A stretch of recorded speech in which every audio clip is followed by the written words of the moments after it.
నమస్కారం ETV news కు స్వాగతం ముఖ్యాంశాలు దస్త్రాల దహనం కేసుతో బయటపడిన మద్యం కుంభకోణం పెద్దిరెడ్డి అనుచరుల నివాసాల్లో జరిపిన సోదాల్లో ఆధారాలు లభ్యం మిథున్ రెడ్డి పాత్రపై ఆరోపణలు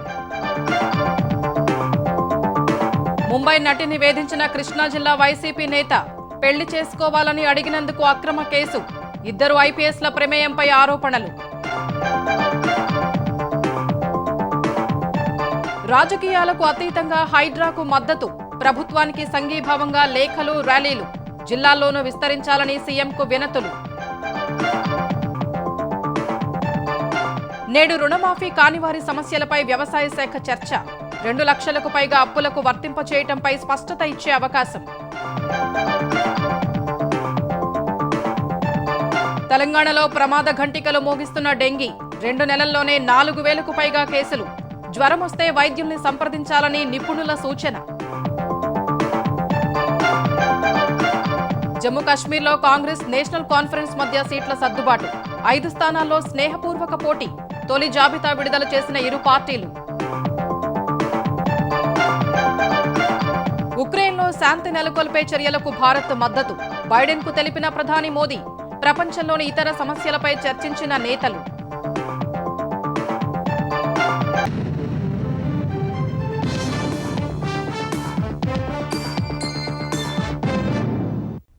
మదనపల్లె సబ్ కలెక్టరేట్లో దస్త్రాల దహనం కేసులో సీఐడీ అధికారులు దర్యాప్తు ముమ్మరం చేశారు. సీఐడీ చీఫ్ రవిశంకర్ అయ్యన్నార్ మదనపల్లిలో మకాం వేసి వివరాలు సేకరిస్తున్నారు. ఈ కేసులో భాగంగా మాజీ మంత్రి పెద్దిరెడ్డి రామచంద్రారెడ్డి, ప్రధాన అనుచరుడు మాధవరెడ్డి, పీఎస్ శశికాంత్ నివాసాల్లో సీఐడీ జరిపిన తనిఖీల్లో కీలక ఆధారాలు లభించాయి. ఐప్యాడ్, పెన్ డ్రైవ్, బ్యాంక్ స్టేట్మెంట్లు విశ్లేషిస్తుంటే జగన్ హయాంలో మద్యం కుంభకోణానికి సంబంధించిన లావాదేవీల వివరాలు బయటపడినట్లు తెలుస్తోంది. మదనపల్లె సబ్ కలెక్టర్ కార్యాలయంలో గత నెల 21న జరిగిన దస్త్రాల దహనం కేసు విచారణ కోసం సీఐడీ చీఫ్ రవిశంకర్ అయ్యన్నార్ సోమవారం రాత్రి మదనపల్లె వెళ్లారు. అన్నమయ్య జిల్లా ఎస్పీ విద్యాసాగర్ నాయుడు, అదనపు ఎస్పీ రాజ్ కమల్, డీఎస్పీ వేణుగోపాల్ బృందం కూడా మదనపల్లె సబ్ కలెక్టర్ కార్యాలయానికి వెళ్లారు. ఘటనను ప్రత్యక్షంగా చూసిన VRA Ramanaiah, senior assistant Gautam Tej, RDO Hariprasad సమక్షంలో సీన్ రీకన్స్ట్రక్షన్ జరిగినట్లు సమాచారం. వైకాపా హయాంలో జరిగిన భూ ఆక్రమణలు, దందాల బాధితుల ఫిర్యాదులపైన అధికారులు చర్యలు చేపట్టారు. ఆధారాలతో నిర్దేశించిన సమయానికి కార్యాలయానికి రావాలని బాధితుల్ని సూచిస్తున్నారు. వారికి న్యాయం చేసే దిశగా చర్యలు చేపట్టారు. ఇదే సమయంలో ఈ కేసు దర్యాప్తులో భాగంగా సీఐడీ బృందాలు పెద్దిరెడ్డి ప్రధాన అనుచరులు మాధవరెడ్డి, శశికాంత్ నివాసాల్లో స్వాధీనం చేసుకున్న ఆధారాల్ని విశ్లేషిస్తున్నారు.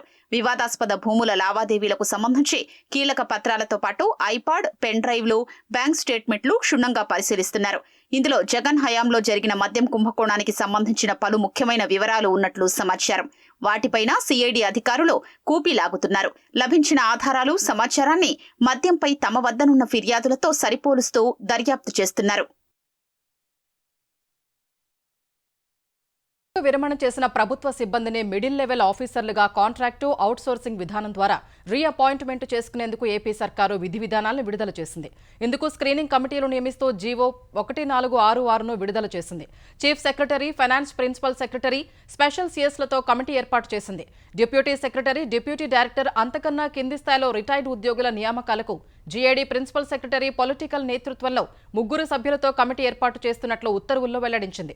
స్క్రీనింగ్ కమిటీ ఆమోదం పొంది ఎవరినైనా రీఅపాయింట్మెంట్ చేసుకోవాలంటే సీఎం అనుమతి పొందాలని ఉత్తర్వుల్లో పేర్కొంది. ఈ మేరకు సీఎస్ నీరబ్ కుమార్ ప్రసాద్ ఉత్తర్వుల్ని జారీ చేశారు.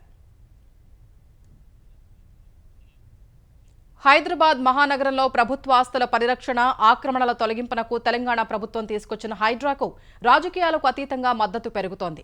భవిష్యత్తు తరాలకు మేలు చేసే ఈ బృహత్తర కార్యక్రమానికి మద్దతుగా కొందరు లేఖలు రాయటంతో పాటు ర్యాలీలు నిర్వహిస్తున్నారు. పలువురు విపక్ష నేతలు విమర్శలు చేస్తున్నా హైడ్రాను తెలంగాణ రాష్ట్రమంతా విస్తరించాలనే డిమాండ్లు పెరుగుతున్నాయి. హైదరాబాద్లో వర్షం పడితే చాలు రహదారులన్నీ జలమయమవుతాయి. వాహనాల రాకపోకలకు తీవ్ర అంతరాయం ఏర్పడుతుంది. లోతట్టు ప్రాంతాలకు వరద పోటెత్తుతుంది. వందలాది చెరువులు ఆక్రమణకు గురి కావడమే ఇందుకు కారణమనే భావన చాలా కాలం నుంచి ఉంది. ఈ సమస్యపై దృష్టి సారించిన కాంగ్రెస్ సర్కార్ ఆక్రమణల తొలగింపు, ప్రభుత్వ ఆస్తుల పరిరక్షణకు హైడ్రా వ్యవస్థను తీసుకొచ్చింది. ఐజీ రంగనాథ్ హైడ్రాకు కమిషనర్గా వ్యవహరిస్తుండగా 3,500 మంది వరకు అధికారులు, సిబ్బంది కావాలని ప్రతిపాదన పంపారు. తాత్కాలికంగా కొందరిని కేటాయించిన సర్కార్ క్రమంగా పూర్తి స్థాయిలో సిబ్బందిని ఇచ్చేందుకు కసరత్తు చేస్తోంది. ఉన్న సిబ్బందితో పాటు రెవెన్యూ, పోలీసు, జీహెచ్ఎంసీ విభాగాల యంత్రాంగం సహాయంతో ఆక్రమణలపై రంగనాథ్ ఉక్కుపాదం మోపుతున్నారు. ప్రజా శ్రేయస్సు, భవిష్యత్ తరాల్ని దృష్టిలో ఉంచుకుని ఆక్రమణల తొలగింపు, ప్రభుత్వాస్తుల పరిరక్షణ చర్యలు తీసుకుంటున్నారు.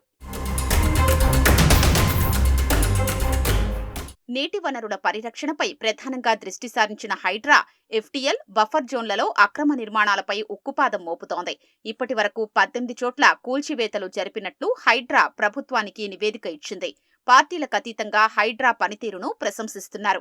చెరువు కబ్జా చేస్తే వదిలిపెట్టకూర్రి, ఎవరైనా ఎంత పెద్దోడైనా. ఎట్ ద సేమ్ టైం అదే మొత్తం అన్నట్టు కూడా చూపెట్టకూరి, దండం పెడతా. ఇది చాలా మంచిది. ఎవరు చేసినా మేము బీజేపీలు ఉన్నాము, మా బీజేపీ నాయకులు కూడా అందరు ఒక్కటే గొంతుతో అంటున్నారు. ఏంటంటే ఈటల రాజేందర్ గారు మాట్లాడిన దీని గురించి, రఘునందన్ రావు గారు మాట్లాడిండు, కాటిపల్లి వెంకటరమణారెడ్డి మాట్లాడిండు. కానీ ఒక అపోహలు ఉంది ఏంటంటే రాజకీయంగా అవతల వాళ్ళను హింసిస్తున్నది. కానీ నిజంగానే అది కూడా నేను తప్పు అనుకుంటున్నా. ఎందుకంటే ఒక పెద్ద కాంగ్రెస్ నాయకునిలే స్పోర్ట్స్ అరీనానే కూలగొట్టింది.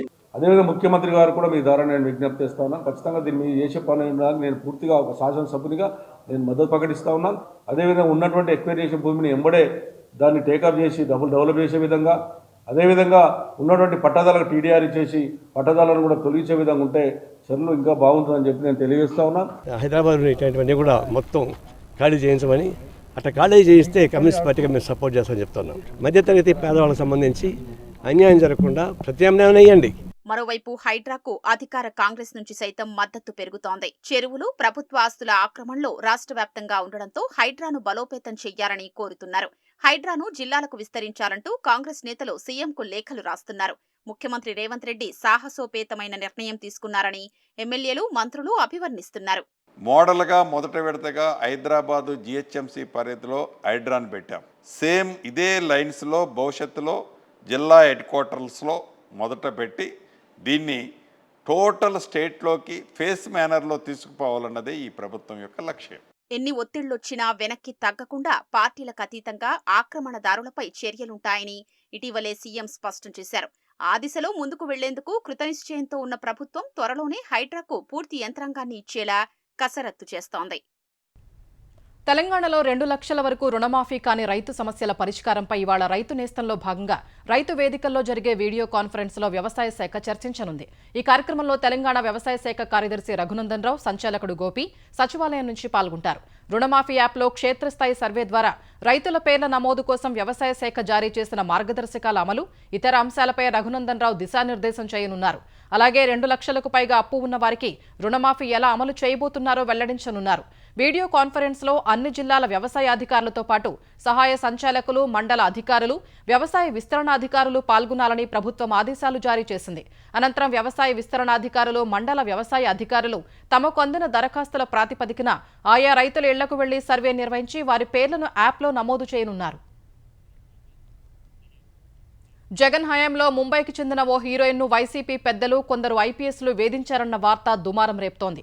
కృష్ణా జిల్లాకు చెందిన వైసీపీ నాయకుడు ప్రేమ పేరిట సినీ నటి వెంట తిరిగి పెళ్లి చేసుకోకుండా మోసగించినట్లు సమాచారం. ఆపై సినీ నటి, ఆమె కుటుంబ సభ్యులపై కేసులు పెట్టి బెదిరించి తమ జోలికి రాకుండా రాజీ చేసుకున్నట్లు తెలిసింది. వేధింపుల వెనుక వైసీపీ ముఖ్య నాయకుడు, ఓ సీనియర్ ఐపీఎస్ అధికారి కీలకంగా పనిచేసినట్లు తెలుస్తోంది. ముంబైకి చెందిన ఓ సినీ నటిని వైకాపా నాయకుడొకరు మోసగించారన్న వార్తలు వినిపిస్తున్నాయి. 2014 కృష్ణా జిల్లాలోని ఓ అసెంబ్లీ నియోజకవర్గం నుంచి వైసీపీ అభ్యర్థిగా పోటీ చేసిన నాయకుడికి కొన్నేళ్ల క్రితం ముంబైకి చెందిన సినీ నటితో పరిచయం ఏర్పడింది. వారిద్దరూ ఏళ్ల తరబడి సన్నిహితంగా మెలిగారు. తనను పెళ్లి చేసుకోవాలని ఆమె కోరగా ఆ వైసీపీ నాయకుడు నిరాకరించారు. ఈ ఏడాది జనవరిలో ఆమె నుంచి ఒత్తిడి పెరగడం, ఎన్నికల వేళ ఈ వ్యవహారం బయటపడితే నష్టం కలిగించే అవకాశం ఉందనే ఉద్దేశంతో ఆమెను ఎలాగైనా వదిలించుకోవాలని ఈ ఏడాది ఫిబ్రవరి 2న ఇబ్రాహీంపట్నం పోలీస్ స్టేషన్లో నేరపూరిత కుట్ర, మోసం, ఫోర్జరీ, బెదిరింపు సెక్షన్ల కింద కేసు నమోదు చేశారు. వెంటనే పోలీసు బృందాన్ని ముంబైకి పంపించి సినీ నటి, ఆమె కుటుంబ సభ్యుల్ని అరెస్ట్ చేసి విజయవాడ తీసుకొచ్చారు. వారు జైలు నుంచి విడుదలయ్యాక పోలీసులు తీవ్రంగా బెదిరించారు. పెళ్లి మాటెత్తితే తీవ్ర పరిణామాలు ఉంటాయని హెచ్చరించి వారితో సంతకాలు చేయించుకున్నట్లు సమాచారం. దేశంలో ప్రఖ్యాత పారిశ్రామికవేత్త కుటుంబీకుడొకరు తనపై అత్యాచారానికి పాల్పడ్డారంటూ ఈ సినీ నటి కొన్నేళ్ల క్రితం ముంబైలో ఓ కేసు పెట్టినట్లు సమాచారం. ఈ విషయం ముంబైలో సెటిల్ చేస్తే తన ప్రతిష్టకు భంగం కలిగే అవకాశం ఉందని భావించిన ఆ పారిశ్రామికవేత్త నాటి ఏపీ ప్రభుత్వ పెద్దలతో తనకున్న సన్నిహిత సంబంధాల రీత్యా వారి నుంచి సాయం కోరినట్లు మరో వాదన ప్రచారంలో ఉంది. దీనిపై విజయవాడ సిపిని వివరణ కోరగా ఇప్పటి వరకు తమకు ఫిర్యాదు రాలేదని చెప్పారు. ఫిర్యాదొస్తే ఘటనలో పోలీసుల పాత్రపై విచారణ జరిపి చర్యలు తీసుకుంటామన్నారు. చూస్తామండి, ఎందుకంటే ఇది అంత మునుపు చాలా రోజుల క్రితం జరిగినట్టు ఇండియాలో కనిపించింది. మాకు ఎటువంటి కంప్లైంట్ అయితే రాలేదు. సో ఎటువంటి కంప్లైంట్ వస్తే కూడా దాన్ని ఎంక్వైరీ ఏం జరిగిందో అనేది చూస్తామండి. జమ్మూ కశ్మీర్ అసెంబ్లీ ఎన్నికలకు సంబంధించి 9 మంది పేర్లతో కాంగ్రెస్ పార్టీ తొలి జాబితా విడుదల చేసింది. డూరు నుంచి ఆ పార్టీ ప్రధాన కార్యదర్శి గులాం అహ్మద్ మీర్, బనిహాల్ నుంచి రాష్ట్ర యూనిట్ మాజీ చీఫ్ వికార్ రసూల్ వని పోటీ చేయనున్నారు. మిత్రపక్షమైన నేషనల్ కాన్ఫరెన్స్ తో సీట్ల పంపకం ఒప్పందం కుదుర్చుకున్న కాసేపటికే హస్తం పార్టీ తొలి జాబితా విడుదల చేసింది. అటు నేషనల్ కాన్ఫరెన్స్ కూడా 18 మంది అభ్యర్థులతో తొలి జాబితా విడుదల చేసింది. జమ్మూ కశ్మీర్లో 90 అసెంబ్లీ స్థానాలు ఉండగా కాంగ్రెస్ 32, నేషనల్ కాన్ఫరెన్స్ 51 చోట్ల పోటీ చేసేలా ఇరు పార్టీల మధ్య సీట్ల సర్దుబాటు కుదిరింది. 5 స్థానాల్లో కాంగ్రెస్, ఎన్సీ మధ్య స్నేహపూర్వక పోటీ ఉంటుందని, మిగతా 2 స్థానాల్లో సిపిఎం, జేకేఎన్పీపీ పోటీ చేస్తాయని పీసీసీ చీఫ్ తారిక్ హమీద్ తెలిపారు. జమ్మూ కశ్మీర్లో సెప్టెంబర్ 18, 25 తేదీలతో పాటు అక్టోబర్ 1న పోలింగ్, అక్టోబర్ 4న ఓట్ల లెక్కింపు జరగనుంది. చర్చలు, దౌత్యం ద్వారా ఉక్రెయిన్లో త్వరగా శాంతి నెలకొనేందుకు తీసుకునే చర్యలకు భారత్ పూర్తి మద్దతు ఇస్తుందని ప్రధాని మోదీ తెలిపారు. ఈ విషయాన్ని అమెరికా అధ్యక్షుడు జో బైడెన్కు చెప్పారు. ప్రధాని మోదీ ఉక్రెయిన్ పర్యటన నేపథ్యంలో బైడెన్ ఫోన్ చేసినట్లు పీఎంఓ తెలిపింది. ఈ సందర్భంగా ప్రధాని మోదీ తన ఉక్రెయిన్ పర్యటన వివరాలను బైడెన్తో పంచుకున్నారు. ఉక్రెయిన్ సహా ఇతర ప్రాంతీయ, ప్రపంచవ్యాప్తంగా ఉన్న సమస్యలను బైడెన్తో చర్చించినట్లు ప్రధాని మోదీ చెప్పారు. బంగ్లాదేశ్ సంక్షోభం నేపథ్యంలో అక్కడ సాధారణ పరిస్థితుల్ని పునరుద్ధరించడంతో పాటు మైనారిటీలు, ముఖ్యంగా హిందువులకు భద్రత కల్పించాల్సిన అవసరం ఉందన్నారు. బంగ్లాదేశ్ పరిస్థితులపై ఇరువురు నేతలు ఆందోళన వ్యక్తం చేసినట్లు ప్రధాని కార్యాలయం ఓ ప్రకటన విడుదల చేసింది. క్వాడ్ సహా బహుపాక్షిక వేదికలపై సహకారాన్ని మరింత బలోపేతం చేసేందుకు మోదీ, బైడెన్ తమ నిబద్ధతను పునరుద్ఘాటించారని తెలిపింది. భారత్, అమెరికా భాగస్వామ్యం 2 దేశాల ప్రజలతో పాటు యావత్ మానవాళికి ప్రయోజనం చేకూర్చనుందని ఇరువురు నేతలు అభిప్రాయపడినట్లు ప్రధాని కార్యాలయం పేర్కొంది. తెలంగాణలో డెంగీ కేసులు ప్రమాద ఘంటికలు మోగిస్తున్నాయి. ఈ ఏడాది ఇప్పటివరకు 5,372 మంది డెంగీ బారిన పడ్డారు.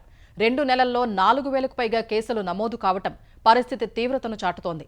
జ్వరం వస్తే నిర్లక్ష్యం చేయకుండా వైద్యుల్ని సంప్రదించాలని నిపుణులు సూచిస్తున్నారు. రాష్ట్రంలో డెంగీ విజృంభిస్తోంది. కొన్ని రోజులుగా ఈ కేసులు భారీగా పెరుగుతున్నాయి. అధికారిక లెక్కల ప్రకారం ఈ ఏడాదిలో ఇప్పటివరకు 5,372 మంది దీని బారిన పడ్డారు. 2 నెలలుగా 4,294 కేసులు నమోదయ్యాయి. డెంగీ నిర్ధారణకు జరుపుతున్న పరీక్షల్లో 6.5% పాజిటివిటీ ఉంటోంది. ప్రతి 200 నమూనాల్లో 13 మందికి డెంగీ నిర్ధారణ అవుతోంది. అత్యధికంగా హైదరాబాద్లో నమోదు కాగా తర్వాతి స్థానాల్లో సూర్యాపేట, మేడ్చల్, ఖమ్మం, నల్గొండ, నిజామాబాద్, రంగారెడ్డి, జగిత్యాల, సంగారెడ్డి, వరంగల్ జిల్లాలు ఉన్నాయి. సెప్టెంబర్ నెలాఖరు వరకు డెంగీ కేసులు పెరిగే అవకాశం ఉందని అంచనా వేస్తున్నారు. భారీగా కేసులు నమోదైనా డెంగీ మరణాలు లేవని వైద్య ఆరోగ్య శాఖ చెబుతోంది. 152 మందికి చికెన్ గున్యా, 191 మందికి మలేరియా సోకినట్లు ఆరోగ్య శాఖ ప్రకటనలో పేర్కొంది. జులై నుంచి ఇప్పటి వరకు 1,42,78,723 నివాసాల్లో జ్వర సర్వే చేసినట్లు వైద్యారోగ్య శాఖ పేర్కొంది. డెంగీ బాధిత చిన్నారులతో నిలోఫర్, గాంధీ, ఉస్మానియా, ఫీవర్ సహా జిల్లాల్లోని ఆసుపత్రులు కిటకిటలాడుతున్నాయి. బాధితుల్లో 7.5 నుంచి 12 ఏళ్ల వయసు పిల్లలు ఉంటున్నారు. పిల్లలకు ఈ కాలంలో జ్వరం వస్తే తొలుత డెంగీగానే అనుమానించి పరీక్షలు చేయించారని వైద్యులు సూచిస్తున్నారు. లేదంటే 4-5 రోజుల్లోనే పరిస్థితి విషమించే ప్రమాదముందని హెచ్చరిస్తున్నారు. డెంగీకి కారణమయ్యే టైగర్ దోమ మంచినీటిలో పెరిగి ఎక్కువగా పగటిపూట మాత్రమే కుడుతుంది. ఈ క్రమంలో బడులకు ఆడుకోవడానికి బయటకు వెళుతున్న చిన్నారులు దోమకాటు బారిన పడుతున్నారు. పిల్లల్లో డెంగీతో పాటు మలేరియా, టైఫాయిడ్ తదితర జ్వరాలు పెరుగుతున్నాయి. ఆఖరి నిమిషంలో వైద్యుల్ని సంప్రదించడంతో కొన్నిసార్లు పరిస్థితి విషమంగా మారుతోంది. జ్వరం వస్తే పారాసిటమాల్ తప్ప వైద్యుల సూచన లేకుండా ఎలాంటి మందులు వేసుకోకూడదని, 2 రోజులు జ్వరం తగ్గకపోతే వెంటనే డాక్టర్లను సంప్రదించాలని వైద్యారోగ్య శాఖ సూచిస్తోంది. వర్షం కారణంగా తాగునీరు, ఆహారం కలుషితమవడం వల్ల డయేరియా, టైఫాయిడ్ వ్యాధులు వచ్చే ప్రమాదం ఉంది. బాగా కాచి చల్లార్చిన నీళ్లతో పాటు వేడివేడిగా ఆహారం తీసుకోవాలని వైద్యులు సూచిస్తున్నారు. దోమల నివారణకు పాఠశాలల వద్ద ప్రత్యేక జాగ్రత్తలు తీసుకోవాలని తల్లిదండ్రులు ప్రభుత్వాన్ని కోరుతున్నారు. ఔషధ ఎగుమతుల్లో తెలంగాణ ప్రపంచంలోని అనేక దేశాలతో పోటీ పడే స్థాయిలో ఉందని పరిశ్రమల మంత్రి డి. శ్రీధర్ బాబు తెలిపారు. మొత్తం ఎగుమతులు 1.16 లక్షల కోట్లు కాగా అందులో 36,893 కోట్లు ఫార్మా ఉత్పత్తులని చెప్పారు. అత్యాధునిక వైద్య సంస్థల వల్ల తెలంగాణలో హెల్త్ టూరిజం విస్తరిస్తున్నట్లు మంత్రి శ్రీధర్ బాబు తెలిపారు. హైదరాబాద్ మర్రి చెన్నారెడ్డి మానవ వనరుల అభివృద్ధి సంస్థలో 3 వారాల శిక్షణ ముగించుకున్న ఈజిప్టు వాణిజ్య దౌత్యవేత్తలతో ఆయన సమావేశమయ్యారు. 67,000 మంది స్వయం సహాయక మహిళా బృందాలను కోటీశ్వరులుగా తీర్చిదిద్దే కార్యక్రమాన్ని తమ ప్రభుత్వం చేపట్టిందని మంత్రి శ్రీధర్ బాబు చెప్పారు. ఐటీ, కృత్రిమ మేధ రంగాల్లో హైదరాబాద్ ప్రపంచ స్థాయి నగరంగా వృద్ధి చెందుతోందన్నారు. ఇటీవలే ఏఐసిటీని 200 ఎకరాల్లో ఏర్పాటు చేసే పనులు ప్రారంభించామన్న మంత్రి శ్రీధర్ బాబు సెమీ కండక్టర్ల తయారీకి తెలంగాణ చిరునామాగా మారబోతోందని తెలిపారు. భువనగిరి అంగన్వాడీ కేంద్రంలో పాడైన కోడిగుడ్ల వ్యవహారంపై చర్యలు తీసుకున్నప్పటికీ బీఆర్ఎస్ నేత కేటీఆర్ 4 రోజుల తర్వాత ఎక్స్లో స్పందించడం విడ్డూరంగా ఉందని మంత్రి సీతక్క అన్నారు. ముదిరాజువాడ అంగన్వాడీ కేంద్రంలో ఈ నెల 22న పాడైన కోడిగుడ్లు సరఫరా చేసినట్లు సమాచారం అందగానే విచారణ జరిపి సెక్టర్ సూపర్వైజర్, టీచర్, హెల్పర్తో పాటు సదరు కాంట్రాక్టర్కు మెమో జారీ చేసినట్లు తెలిపారు. వివరణ సంతృప్తికరంగా లేకపోవడంతో వారి సస్పెన్షన్కు జిల్లా అధికారులు చర్యలు మొదలుపెట్టినట్లు మంత్రి సీతక్క తెలిపారు. ఇలాంటి ఘటనలు పునరావృతం కారాదని సంబంధికులకు స్పష్టం చేసినట్లు చెప్పారు. గత ప్రభుత్వ హయాంలో అంగన్వాడీ కేంద్రాల్లో పాడైపోయిన గుడ్లకు సంబంధించి ఎన్నో ఘటనలు వెలుగులోకి వచ్చినా పట్టించుకున్న దాఖలాలు లేవని మంత్రి సీతక్క చురకలు వేశారు. కాళేశ్వరం ఆనకట్టలకు సంబంధించిన అంశాలపై విచారణ చేస్తున్న కమిషన్ ఇవాళ సీడీఓ ఇంజనీర్లను ప్రశ్నించనుంది. సెంట్రల్ డిజైన్స్ ఆర్గనైజేషన్కు చెందిన 5 ఇంజనీర్లు కమిషన్ ముందు హాజరు కానున్నారు. వారిలో ఎస్ఈలు, ఈఈలు ఉన్నారు. గతంలో వారు దాఖలు చేసిన అఫిడవిట్ల ఆధారంగా జస్టిస్ పీసీ ఘోష్ వారిని ప్రశ్నించనున్నారు. మేడిగడ్డ సహా అన్నారం, సుందిళ్ల ఆనకట్టల డిజైన్ల గురించి వారిని ప్రశ్నించనున్నారు. మాజీ ఈఎన్సీలు, విశ్రాంత ఇంజనీర్లు మురళీధర్, నరేందర్ రెడ్డితో పాటు సీడీఓ ఎస్ఈ ఫజల్ ఇప్పటికే కమిషన్ ముందు హాజరయ్యారు. నెల్లూరు జిల్లాలో మైనింగ్లో భారీగా అక్రమాలు జరిగాయి. వైసీపీ ప్రభుత్వ హయాంలో సైదాపురం, వెంకటాచలం, పొదలకూరు, కావలి ప్రాంతాల్లో అనుమతులు లేకుండా కోట్లాది రూపాయల మైనింగ్ పనులు చేసినట్లు ఇటీవల సర్వే చేశారు. ఆకస్మికంగా అవినీతి నిరోధక శాఖ అధికారులు నెల్లూరు మైనింగ్ కార్యాలయాన్ని తనిఖీలు చేశారు. దస్త్రాల్ని పరిశీలించి వాటిని స్వాధీనం చేసుకున్నారు. అధికారుల సోదాలతో జిల్లాలోని వైకాపా నాయకులు బెంబేలెత్తిపోయారు. 2 రోజులుగా అనిసా తనిఖీలు కొనసాగుతున్నాయి. సోదాల సమయంలో బయట నుంచి ఎవరిని అనుమతించడం లేదు. భావితరాలకు స్ఫూర్తి కలిగించడానికి మాజీ ఎంపీ డాక్టర్ పీవీజీ రాజు వంటి మహనీయుల జీవిత చరిత్ర తెలియాల్సిన అవసరం ఉందని శాసనసభ స్పీకర్ అయ్యన్న పాత్రుడు అన్నారు. మాన్సాస్ ట్రస్ట్ వ్యవస్థాపకుడు, మాజీ ఎంపీ దివంగత పీవీజీ రాజు శత జయంతి ఉత్సవాల సందర్భంగా ఆయన జీవిత విశేషాలతో కూడిన పుస్తకావిష్కరణ విజయనగరం కోటలో జరిగింది. సమాజం కోసం తన సంపదనంతటినీ ధారపోసిన గొప్ప వ్యక్తి పీవీజీ రాజు అని అయ్యన్న పాత్రుడు కొనియాడారు. మాన్సాస్ ట్రస్ట్ ద్వారా ఏటా పీవీజీ రాజు జయంతి నాడు శ్రీకాకుళం, విజయనగరం, విశాఖపట్నం, తూర్పుగోదావరి జిల్లాలకు చెందిన 300 మంది విద్యార్థులకు స్కాలర్షిప్లు అందచేయనున్నట్లు అశోక్ గజపతిరాజు ప్రకటించారు. అభినవ దానకనుడు తన సర్వ సంపదను వృద్ధి కోసం, సమాజ క్షేమం కోసం దారపోసినటువంటి వ్యక్తి పీవీజీ రాజు గారు. ఈ కోటను దానం చేశారు. దేనికోసం? పబ్లిసిటీ కోసం కాదు, రాజకీయ కోసం కాదు, మన పిల్లల చదువు కోసం. అతను ఈరోజు మన మధ్య లేకపోయినా ఈ సమాజానికి పీవీజీ రాజు గారు చేసిన కార్యక్రమాల గురించి మనం చెప్పవలసిన అవసరం ఉంది. మా తాతగారి పేరుతో ప్రారంభం చేస్తున్నాం. ఒక 100 పిల్లలకి మనం స్కాలర్షిప్ ఈనాడే రిలీజ్ చేస్తున్నాము.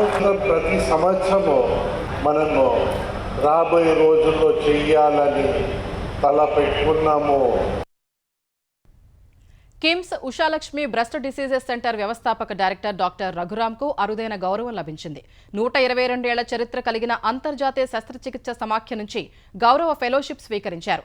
భారత ఉపఖండం నుంచి ఈ అత్యున్నత గౌరవాన్ని పొందిన అతి పిన్న వయస్కుడు, ఏకైక శస్త్రచికిత్స నిపుణులుగా డాక్టర్ రఘురాం నిలిచారు. కౌలాలంపూర్ కాన్వెన్షన్ సెంటర్లో జరిగిన 50వ golden jubilee world congress of surgery ప్రారంభ వేడుకలో డాక్టర్ రఘురాం గౌరవ ఫెలోషిప్ అందుకున్నారు. మలేషియా నెగ్రీ సెంబిలన్ రాష్ట్ర ముఖ్య శాసకుడు, రాయల కుటుంబ సభ్యుడైన మొహరీజ్ ఫెలోషిప్ను అందించారు.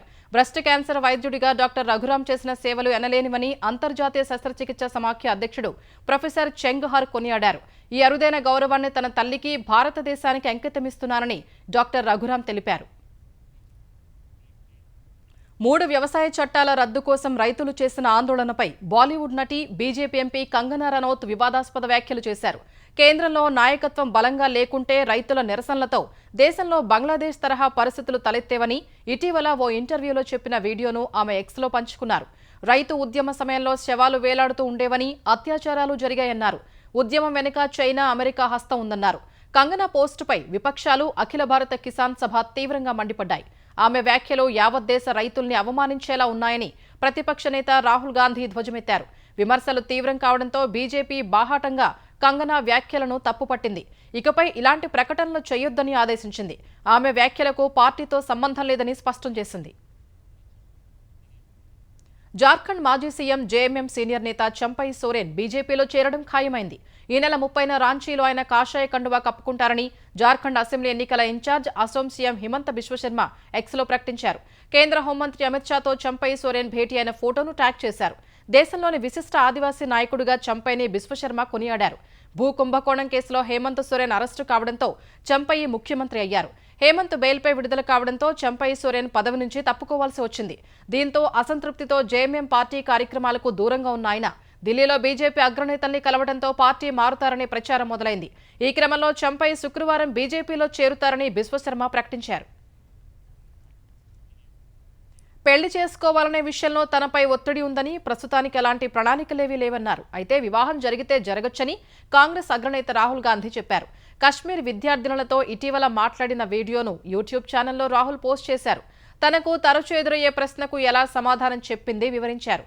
20-30 ఏళ్ల నుంచి ఆ ఒత్తిడిని భరిస్తూనే ఉన్నానని తెలిపారు. పెళ్లి జరిగితే తమను తప్పకుండా పిలవాలని విద్యార్థినులు రాహుల్ని కోరగా ఖచ్చితంగా పిలుస్తానని ఆయన నవ్వుతూ చెప్పారు.